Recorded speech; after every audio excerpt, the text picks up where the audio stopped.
আজকে আমরা একটা সমুদ্র বানাবো। সমুদ্র আমি জারের শেপে বানাবো। এখন আমি ভালো করে সমুদ্রের শেপটা দিয়ে নিয়েছি। এখন আমি তিমি মাছ বানাবো। সমুদ্রের আর যেগুলো অ্যানিমাল থাকে ওগুলোই বানাচ্ছি। এখন আমি জেলিফিশ বানাবো আর একটা স্টার ফিশ বানাবো। এখন আমি আরেকটা তিমি মাছ বানিয়ে দিয়েছি। এখন আমি পুরো জারটা বানিয়ে এখানে দুইটা মাছ দিয়েছি। যেহেতু এটা সমুদ্র সেহেতু এখানে অনেক মাছ থাকবে। আমি এখানে কমই মাছ দিয়েছি, আপনারা চাইলে অনেক বেশিও দিতে পারেন। এখন আমরা সমুদ্রের নিচে যেগুলো থাকে ওগুলো এঁকে আমি এটাকে রং শুরু করে দিচ্ছি। এখন আমি এটাকে স্কাই ব্লু কালারের সাথে একটু ডার্ক কালার মিক্স করে পুরোটা দিয়ে নিচ্ছি। এখন আপনারা এটাতে আরেকটু গাঢ় ইউজ করতে পারেন। আমি এখানে একটু হালকাই রেখেছি।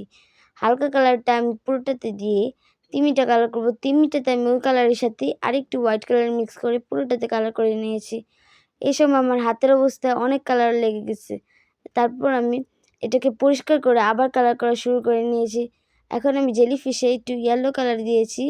জেলিফিশের সাথে একটু ইয়েলোর সাথে হোয়াইট কালার মিক্স করেছি। এখন আমি ঘাস এঁকে নিব আর কচ্ছপের খোলসটা এঁকে নিয়েছি। এখন আমি এগুলোকে রং করছি ভালো করে। রং করার পর কচ্ছপের খোলসে একটু ডিটেলস দিয়ে আমি কচ্ছপের মুখটা এঁকে মাছগুলো এঁকেছি। মাছগুলো এঁকে নেওয়ার পর আমি এখানে বাকি ঘাসপালাতেও কালার করে নিব। এখানে আমি একটু হোয়াইট কালার মিক্স করে আর গ্রিন কালার মিক্স করে কালার করছি।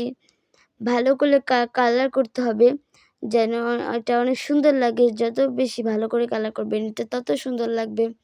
এখন আমি চোখ নাক মুখ এঁকে দিব। এটাতে বর্ডার করার জন্য আমি কলমে ইউজ করেছি, আপনারা চাইলে কালো কালার ইউজ করতে পারেন। এখন আমি কলম দিয়ে ভালো করে বর্ডার করে নিব। তিমি মাছটা বর্ডার করে নেওয়ার পর আমি জেলিফিশটা বর্ডার করে নেওয়ার পর আমি তিমি মাছটা বর্ডার করব। ভালো করে তিমি মাছটা বর্ডার করে নেওয়ার পর এখন আমি মাছ আর কচ্ছপটা এঁকে নিয়েছি। এখন আমি একটু পেন্সিল ইউজ করেছি, বর্ডারগুলো করব। এখন আমি ঘাসগুলো এঁকে নিয়েছি, সমুদ্রের নিচে যেগুলো থাকে ওগুলো ভালো করে এঁকে নিয়েছি। বাই।